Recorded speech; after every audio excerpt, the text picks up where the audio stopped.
Have you ever stood in a crowded room and marveled at how certain individuals move through social spaces like sleek ships cutting through stormy seas, utterly untouched by the swirling chaos of emotional vampires, chronic manipulators, and psychological predators that drain others dry?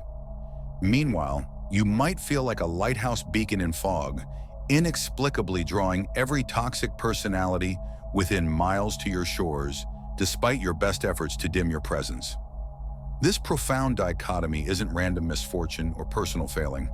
It operates under precise psychological laws discovered by Carl Jung, revealing that human connections function like intricate energy ecosystems governed by invisible currents. If you're bone-weary from perpetually feeling targeted, mentally exhausted from decoding mind games, or trapped in recurring cycles of unhealthy relationships despite meticulous peacekeeping, you're emitting unconscious distress signals that emotional predators detect with reptilian precision.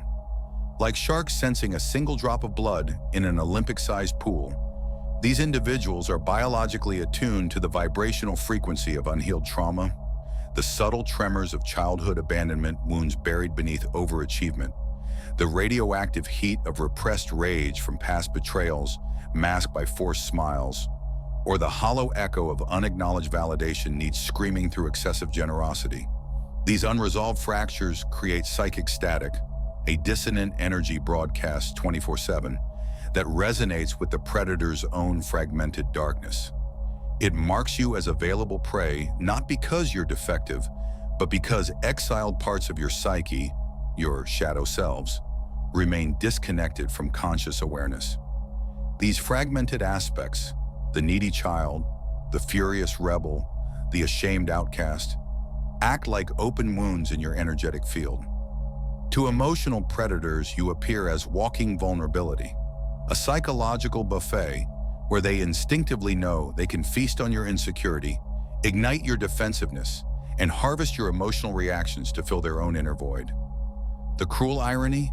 The very compassion and conflict avoidance meant to protect you become the welcome mat for those who thrive on emotional chaos. We instinctively grasp for quick fixes when drowning in toxicity, slamming down rigid boundaries like castle drawbridges, practicing assertive scripts until they taste like ash on our tongues, or severing connections with surgical precision while whispering never again. Yet like clockwork, the pattern resurrects itself. The controlling boss you escaped reappears in your new manager's condescending smirk. The emotionally withholding partner you left echoes in your new lover's sudden silences.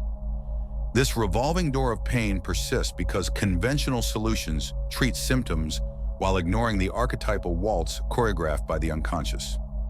Jung revealed that beneath these repetitive dramas pulses projection, the psyche's invisible sleight of hand where you exile unwanted aspects of yourself, your buried anger, your secret grandiosity, your unadmitted helplessness, onto others, then react to them as if confronting foreign invaders. When a colleague's narcissistic monologues trigger volcanic rage in you, it's often because you've disowned your own right to take up space. When a friend's victim mentality fills you with contempt, it may mirror your shame around your hidden fragility. These projections leak through your energy field like radio static, the micro flinch when someone questions your competence, betraying childhood humiliation, the overbright smile masking resentment, signaling swallowed boundaries, or the compulsive caretaking of bullies, revealing your terror of abandonment. Emotional predators decode these cues with predatory efficiency. They don't merely see your wounds, they resonate with them at a cellular level because they carry matching fractures in their own psyche. A manipulator might mirror your disowned aggression through covert jabs, precisely because your unexpressed fury vibrates beneath your polished exterior. A guilt tripper amplifies your hidden shame because its frequency harmonizes with their inner void. This creates a perverse symbiosis. Their provocation hooks your reaction, your explosive justification, your tearful apology, your frantic over-explaining, which floods their starved nervous system with dopamine, a biochemical feast that reinforces their predation. Thus, the cycle becomes self-perpetuating. Your attempts to escape through surface-level tactics only deepen the groove of trauma. Liberation arrives not when you fight harder, but when you withdraw your unconscious participation in this dance, by turning the spotlight inward, where the true transformation awaits. Becoming psychologically invisible to emotional predators demands more than surface adjustments. It requires descending into the sacred forge of shadow integration, Jung's revolutionary process of reclaiming the exiled fragments of your psyche.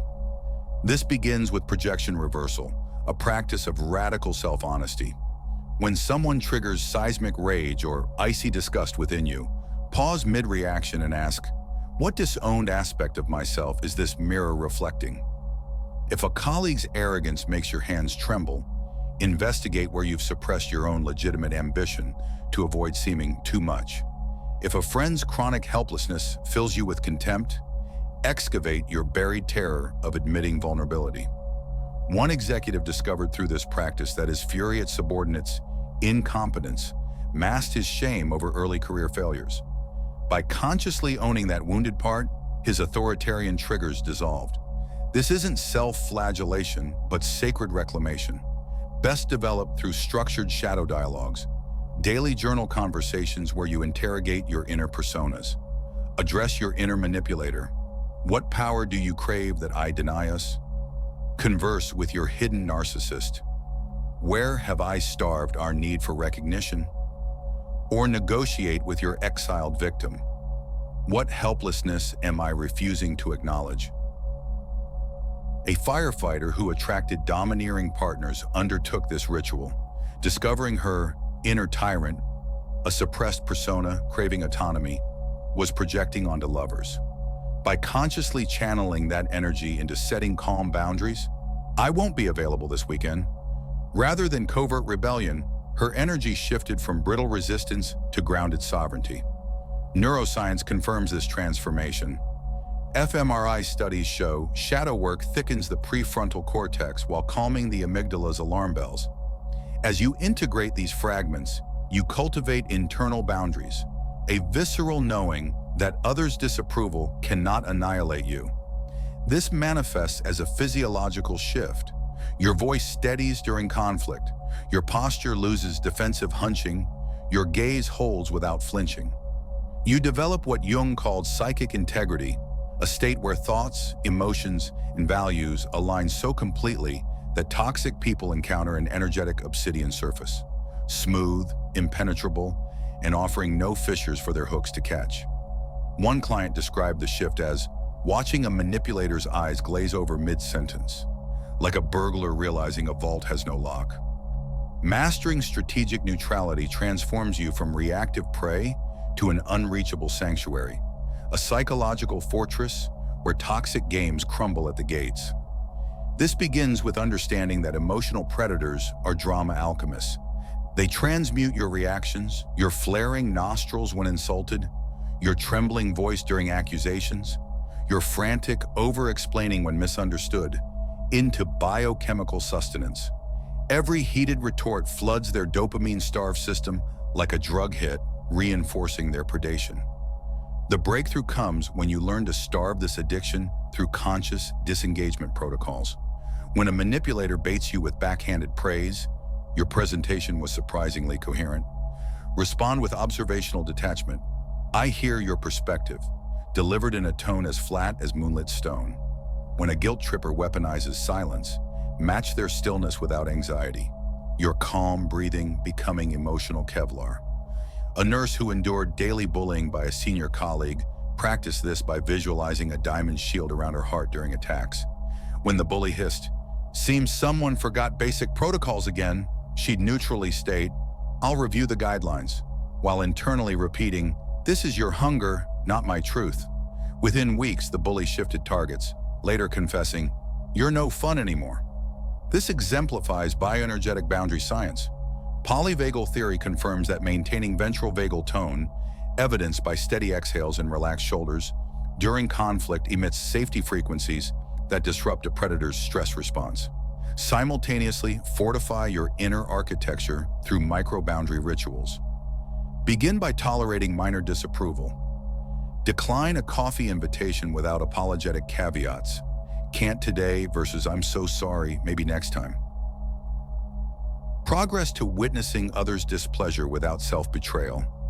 when accused of selfishness for working late, respond, "I understand this disappoints you," while maintaining inner resolve.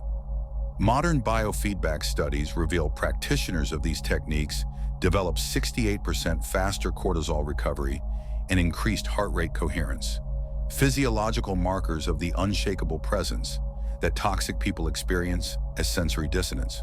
One CEO described manipulators avoiding her like vampires encountering a wall of mirrored sunlight. They'd physically recoil during meetings. This occurs because integrated individuals emit a coherent energy field, what physicists call constructive interference, where your stabilized frequency cancels out their chaotic vibrations. As your nervous system becomes a grounded tuning fork, emotional predators register you as psychoacoustic silence, a void where their hunger echoes back unheard.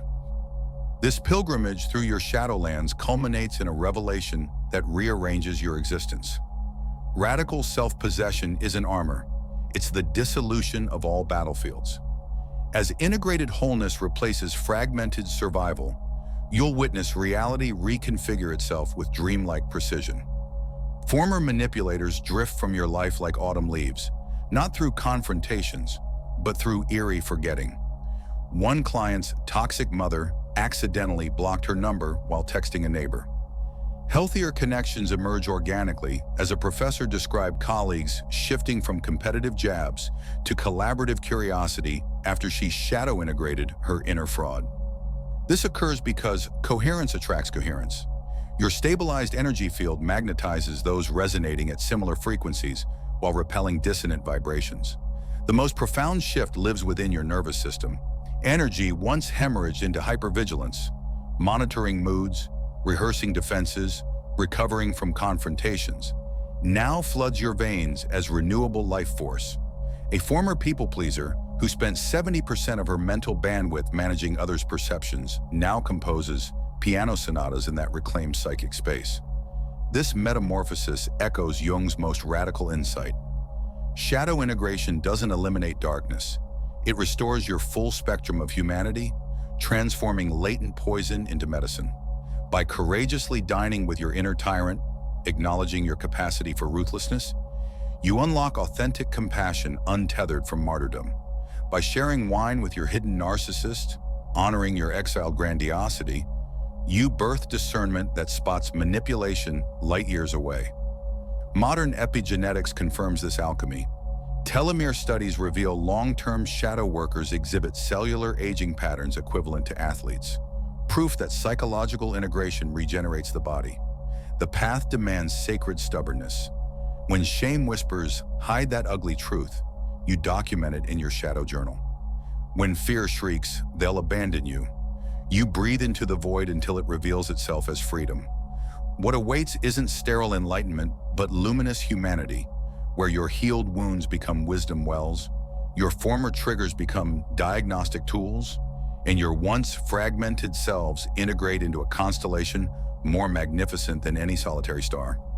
Emotional predators now pass through your world like ghosts in daylight, not because you vanquished them, but because you became too vast, too complex, too alive for their hunger to comprehend. You stand revealed not as a fixed point, but as an unfolding cosmos. And in that infinite expanse, the predator's whispers fade into cosmic static, leaving only the thunderous peace of a soul that has reclaimed all its lost territories.